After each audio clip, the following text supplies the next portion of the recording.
Assalamualaikum warahmatullahi wabarakatuh. Selamat malam semua. Selamat datang di wawancara WeShare kita pada malam hari ini. Oke, pertama-tama untuk secara khusus kepada dokter, selamat datang dok. Selamat malam. Bagaimana dok hari ini kabarnya dok? Alhamdulillah baik. Kan tadi seperti tadi dokter mau ada webinar mungkin ya dok ya. Mungkin bisa diceritakan lebih lanjut dok kayak kegiatan-kegiatan lain mungkin yang sedang dokter jalani beberapa bulan ke belakang. Mungkin dokter bisa sharing ke teman-teman juga. Ya, sejak pandemi kan kita jadi banyak di rumah ya, dengan dalam tanda kutip mencegah diri supaya tidak tertular gitu. Jadi mulai Mei saya membuat beberapa kegiatan sih sebetulnya. Paling intens sampai sekarang adalah pembelajaran jarak jauh. Kebetulan saya juga nggak bisa keluar rumah, ya. Jadi saya di kolegium, jadi di komisi pelatihan. Jadi juga mengembangkan virtual education untuk ultrasonografi dan kardiotokografi, itu namanya pelatihan USG objin dasar. Dan yang lain ya mengembangkan hobi lama. Sebelum COVID saya nggak sempat, nggak ada waktu. Tapi karena di rumah ya dulu waktu kecil saya senang memelihara ikan cupang sebetulnya. Sekarang ngawin-ngawinin lagi udah mulai ada 6 anaknya gitu ya. Yang kedua saya juga memelihara anggrek gitu. Ya, jadi mulai lagi itu hobi SMA dulu. Waktu saya PPDS anggrek saya kasih pupuknya cairan ketuban. Jadi kemudian yang terakhir ya kegiatan untuk saya bikin Yudi Maria Foundation itu. Jadi istri saya kan wafat ya 26 Desember 2020 karena CA kolon.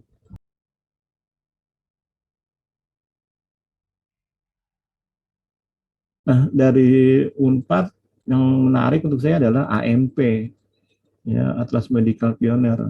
Itu yang tadi saya bilang bahwa kita dokter tuh nggak bisa gitu. Dokter itu waktu lulus harus siap semua.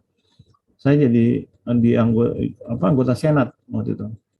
Jadi bulan ketiga dulu waktu mahasiswa kedokteran saya udah jadi asisten dosen. Jadi saya punya ilmu memori saya itu memori fotografi.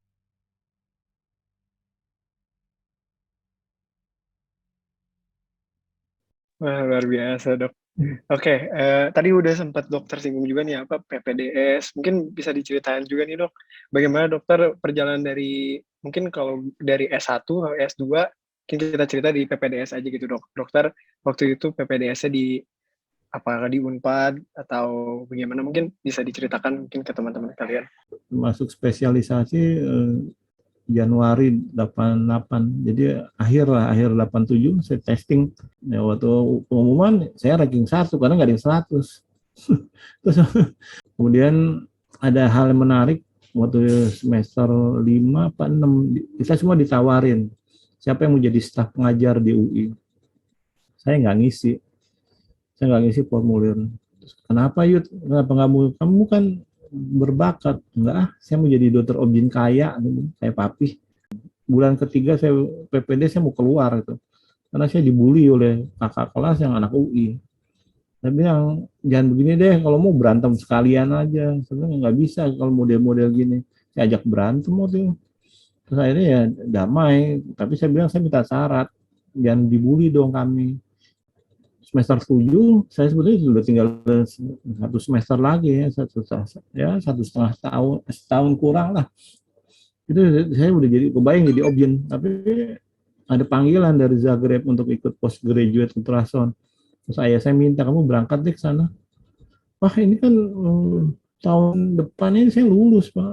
Kalau enggak nanti saya mundur lah, setahun mundur. Udah nggak apa-apa mundur, kan one step mundur selangkah untuk maju gitu dia bilang. Ya udah deh, saya bilang nggak ada PPDS cuti akademik, nggak ada. Silakan kamu pergi, kalau lebih dari 1 tahun kamu DO.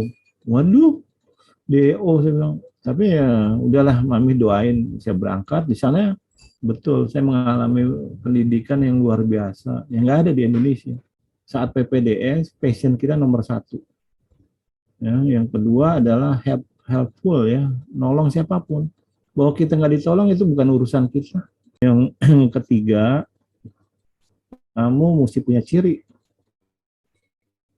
Ya, waktu saya PPDS orang udah tahu saya senang ngajar, tapi saya pengen kaya gitu.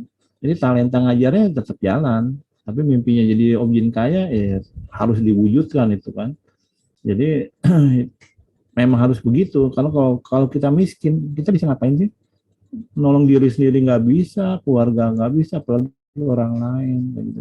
Bukan kita harus apa ya melacur dalam profesi yang cari duit, bukan. Tapi berbuat baik nanti rezekinya datang. Nah, yang terakhir pengalaman dari saya di Zagreb, orang hebat itu by design. Ya, jadi nggak bisa kita mimpi kalian hari ini, oh saya mau jadi profesor objin misalnya ya. Terus apa yang mesti dilakukan? Di jalur kita tuh nggak ada. Ya, jalur itu benang merah itu saya mau jadi profesor objin itu di semester 1 kayak gini nggak jelas. Tapi kalau di negara sana di Zagreb itu udah jelas. Kalau kamu mau jadi profesor objin, ini jalurnya. Jadi dari awal udah masuk ke jalur itu. Sehingga dalam waktu pendek dia bisa jadi guru besar.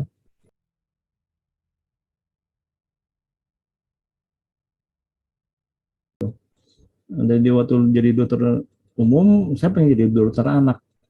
Karena di Unpad itu dokter anaknya tuh wangi, bersih, ganteng. Terus pasien-pasiennya senang dia ceritakan pada cerita gitu. Oh gini. Nah, jadi saya nggak bilang ayah saya objin soalnya. Jadi waktu di timur-timur terbalik, saya di daerah perang segala macam, nggak ada listrik, nggak ada pasien anak paling juga sakit kulit, diare, sakit mata, obatnya garuk-garuk aja kayak gitu tuh. Tapi objin menarik. Tahun 85 itu saya lulus, ayah saya ngajak saya ke yang rumah sakit harapan kita magang tuh.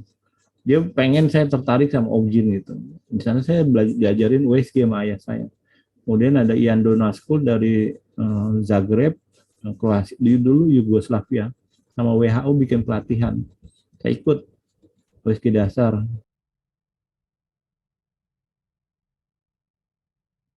Jadi waktu saya pulang dari Zagreb, tanya, Yud nanti mau apa di Indonesia? Nggak pernah ada yang nanya seperti itu di Indonesia. Saya mau menyelesaikan spesialisasi. Terus apa lagi? Apa ya? Praktek objin biar kaya kayak papi. Terus apa lagi? Terus sampai dia emang S2. Yang dia inginkan, apa yang saya alami di RSPAD ini bisa apa di Zagreb yang bisa diterapkan di Indonesia.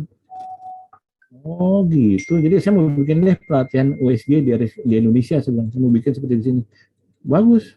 Saya mau bikin buku seperti Prof di sini pada bikin. Bagus. Buktiin dong Yud. Nah gitu.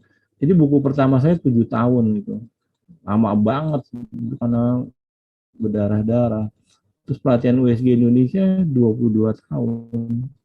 Tapi kan nggak keras. Tapi sekarang begitu saya ingat-ingat, iya ya lama banget ya. Terakhir dari pengalaman organisasi, saya kemarin 5 tahun jadi apa ya Dewan Komisaris di Bio Farma. Jadi saya di RSPD kan mentok pangkat saya pegawai negeri 4D, bukan 4E. 4E itu paling tinggi. Karena nggak bisa naik karena karum kitnya buat itu Dokter Terawan masih Maijen. Jadi saya nggak boleh melebihi dia. Kalau saya 4E, saya setara dengan Letnan Jenderal. Tapi sekarang udah bisa di RSPD. Nah, saya pensiun dini, saya mau menikmati hidup saya, mau ngurus anak-anak sama istri, mau jalan-jalan. Saya keluar, ya berhenti di pegawai negeri. Hari Jumat saya berhenti pegawai negeri, hari Senin saya diwawancara sama Bio Farma. Kalau nanyanya hari ini husnul khotimah saya. Jadi kalau target akademik saya udah nggak lagi. Ya jadi apa ya? Jadi peristiwa waktu menemani istri saya 4 hari menjelang kematiannya itu pelajaran yang sangat mahal. Saya udah kirim itunya apa filenya tuh ke grup ya. Saya udah kasih tuh sama Reksa tuh yang ada 24 halaman cerita serta saya tentang istri gitu. Jadi ya Bang, hari-hari ini ya saya mengisi sebanyak mungkin amalan-amalan yang saya hadiahkan untuk istri saya, juga untuk orang tua dan ya, anak-anak saya seperti itu. Jadi kalau dari segi pendidikan saya nggak lagi ngejar-ngejar untuk sampai bisa jadi guru besar, enggak. Itu udah saya kubur 20 tahun yang lalu itu. Karena saya merasa kalau saya jadi guru besar, apa ya yang bisa membuat anak istri saya bahagia gitu.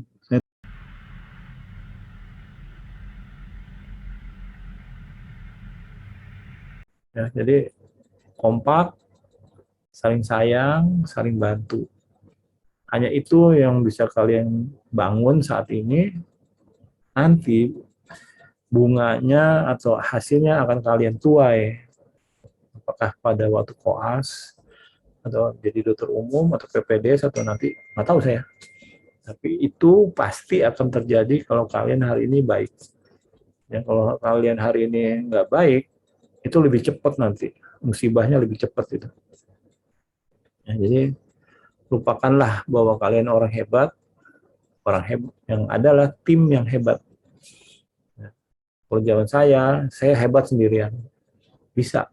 Tapi sekarang nggak bisa. Nah, jadi di COVID ini ngajarin kita dengan PJJ ini, webinar adalah kita adalah orang yang nggak bisa hidup sendiri. Jadi harus saling bantu, saling bantu. Jadi COVID ini sama Allah memang dikirim agar saya bisa webinar sama kalian, agar saya bisa ngajar di seluruh Indonesia. Begitu. Dulu nggak pernah kebayang. Jadi banyak doa, banyak teman, banyak rezeki. Ya. Jadi saya ke daerah, tinggal nyebut aja di grup WA atau di Facebook, saya mau ke, baik kemarin mau ke NTB, saya mau motret daerah mana ya. Begitu sampai di sana, mobil disediain, ya segala macam lah. Nggak pernah kebayang. Itu senangnya jadi guru yang disayangin murid kan kayak gitu. Jadi semua dibuka. Ya, sekali lagi saya minta maaf kalau ada yang salah, ada hal-hal kata-kata yang nggak baik, mohon dimaafkan. Kemudian kamu buang aja, ambil yang baik, tinggalkan yang buruk. Mudah-mudahan kita masih punya waktu. Saya pengen ketemu kalian di Bandung nanti, karena saya istri saya dimakamkan di Bandung. Anak saya 2 sedang di Bandung. Saya juga mau bikin rumah di Bandung. Saya mau tua di Bandung biar bisa dimakamkan di sebelah istri saya gitu. Cita-cita yang ya gitu. Jadi Jakarta bukan tempat ideal untuk hidup. Jakarta untuk cari duit aja. Tapi hidup adalah untuk saya ya Bandung. Gitu. Terima kasih. Assalamualaikum warahmatullahi wabarakatuh.